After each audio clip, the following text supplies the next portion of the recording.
మీ డబ్బు సేఫ్గా ఉందా? బిజినెస్ ఇన్వెస్ట్మెంట్ పేరుతో వచ్చే ఆఫర్లు నమ్ముతున్నారా? తక్కువ టైంలో ఎక్కువ లాభాలు వస్తాయంటే ఆశపడుతున్నారా? అయితే మీరు డేంజర్ జోన్లో ఉన్నట్టే. అవును, నగరంలో అమాయకులే టార్గెట్గా ఒక మాయముఠ పంజా విసురుతోంది. ఎలక్ట్రానిక్స్ వ్యాపారం అంటూ నమ్మబలికి కోట్ల రూపాయల హవాలా స్కామ్కు తెరలేపిన అంతర్రాష్ట్ర కిలాడీల గుట్టురట్టయింది. నమ్మక ద్రోహమే పెట్టుబడిగా అమాయకులు సొమ్ములూటీ చేసిన ఒక ఘరానా మోసగాడిని గోషామహల్ పోలీసులు అరెస్ట్ చేశారు. అసలు ఈ భారీ బిజినెస్ మోసం ఎలా జరిగింది? ఇన్వెస్ట్మెంట్ పేరుతో వారు వేసిన స్కెచ్ ఏంటి? ఇప్పుడు చూద్దాం.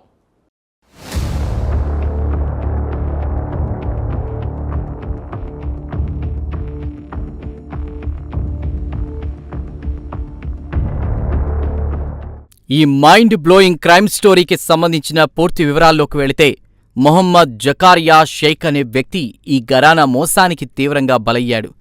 చందన్ సింగ్ అలియాస్ శామ్జీ అలియాస్ లాలాజీ అనే కిలాడి తన పార్ట్నర్ ద్వారా బాధితుణ్ణి కాంటాక్ట్ చేశాడు. ఎలక్ట్రానిక్స్ బిజినెస్లో ఇన్వెస్ట్మెంట్ చేస్తే చాలా తక్కువ టైంలోనే ఊహించని రేంజ్లో భారీ లాభాలు వస్తాయని నమ్మబలికాడు. మొదట్లో బాధితుడికి గట్టి నమ్మకం కలిగించడం కోసం చిన్న చిన్న ఇన్వెస్ట్మెంట్లపై సకాలంలో రిటర్న్స్ ఇచ్చి పెద్ద డ్రామా ఆడాడు. ఈ నమ్మకమే పెట్టుబడిగా ఆ కేటుగాడు అతిపెద్ద స్కెచ్ వేశాడు. ఆ లాభాల ఎరను నిజమని నమ్మిన బాధితుడు అతని పార్ట్నర్ ఏకంగా 77,50,000 రూపాయల భారీ మొత్తాన్ని విడతల వారీగా ఆన్లైన్ నెట్వర్క్ ద్వారా ముంబైలోని అజిత్ ట్రేడింగ్ అకౌంట్కు ట్రాన్స్ఫర్ చేశారు. కేవలం 2 రోజుల్లో డబ్బులు వెనక్కిచ్చేస్తామని నమ్మించిన ఈ మోసగాళ్లు ఆ తరువాత అసలు రంగు బయటపెట్టారు.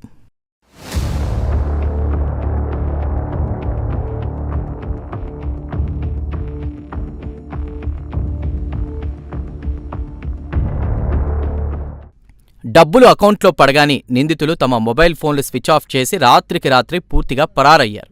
మోసపోయానని గ్రహించిన బాధితుడు నిలదీయగా ప్రధాన నిందితుడు హైదరాబాద్ నగరాన్ని వదిలి రాజస్థాన్కు పారిపోయి హైడ్ అండ్ సీక్ గేమ్ ఆడాడు. అంతటితో ఆగకుండా బాధితుణ్ణి ప్రాణాలు తీస్తామంటూ తీవ్రమైన లైఫ్ థ్రెట్ ఇచ్చి బ్లాక్మెయిల్ చేయడం ప్రారంభించాడు. పరస్పర కుట్రతో నమ్మక ద్రోహానికి పాల్పడి తన లైఫ్ సేవింగ్స్ మొత్తం స్వాహా చేశారని బాధితుడు గోషామహల్ పోలీస్ స్టేషన్లో ఫిర్యాదు చేయడంతో క్రైమ్ పోలీసులు సీన్లోకి ఎంట్రీ ఇచ్చారు. గోల్కొండ జోన్ పోలీసులు, క్రైమ్ టీం అత్యంత చాకచక్యంగా రంగంలోకి దిగి ఇన్వెస్టిగేషన్ ప్రారంభించారు.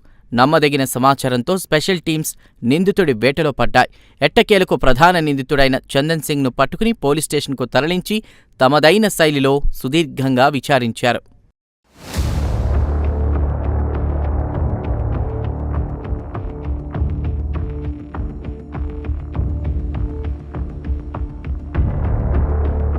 పోలీసుల ఇంట్రాగేషన్లో విస్తుపోయే షాకింగ్ నిజాలు వెలుగులోకొచ్చాయి. బాధితుడి నుండి వసూలు చేసిన ఈ భారీ సొమ్ముతో నిందితులు పెద్ద ఎత్తున ఇల్లీగల్ హవాలా లావాదేవీలు నడిపినట్లు పోలీసులు గుర్తించారు.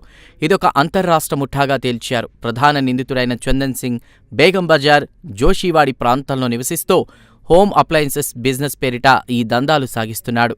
నిందితుణ్ణి కోర్టు ముందు హాజరుపరచగా న్యాయస్థానం అతడికి జ్యుడిషియల్ కస్టడీ విధించింది. అతని నుండి కీలకమైన మొబైల్ ఫోన్లను పోలీసులు స్వాధీనం చేసుకున్నారు. అయితే ఈ కేసులో ముంబైకి చెందిన పంకజ్ జైన్, అలాగే థానే జిల్లాకు చెందినటువంటి అజిత్ జయంతిలాల్ షా అనేటువంటి మరో 2 నిందితులు ప్రస్తుతం పరారీలో ఉన్నారు. వీరి కోసం లొకేషన్లు ట్రాక్ చేస్తూ పోలీసులు గాలింపు చర్యలను ముమ్మరం చేశారు. అతి త్వరలోనే వీరిని కూడా అరెస్ట్ చేస్తామని పోలీసులు ధీమా వ్యక్తం చేస్తున్నారు.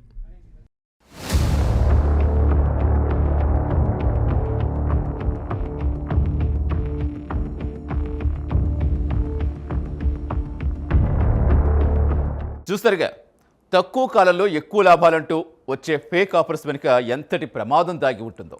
ప్రైవేట్ బిజినెస్ స్కీమ్స్, ట్రేడింగ్ యాక్టివిటీల పేరిట వచ్చే గుర్తు తెలియని వ్యక్తుల మాటలు నమ్మి మోసపోవద్దని పోలీసులు హెచ్చరిస్తున్నారు. మొదట చిన్న లాభాలిచ్చి ఆ తర్వాత పెద్ద మొత్తంలో ఇన్వెస్ట్ చేయించి బోర్డు తిప్పేయడం ఇలాంటి ముఠాల స్టైల్. కాబట్టి ప్రజలు అలర్ట్గా ఉండాలి. ఒకవేళ ఎవరైనా ఇలాంటి ఫ్రాడ్స్ బారిన పడితే వెంటనే పోలీస్ స్టేషన్లో లేదా డయల్ 100కు ఫోన్ చేసి కంప్లైంట్ ఇవ్వండి. అక్రమార్కులకు చెక్ పెట్టండి.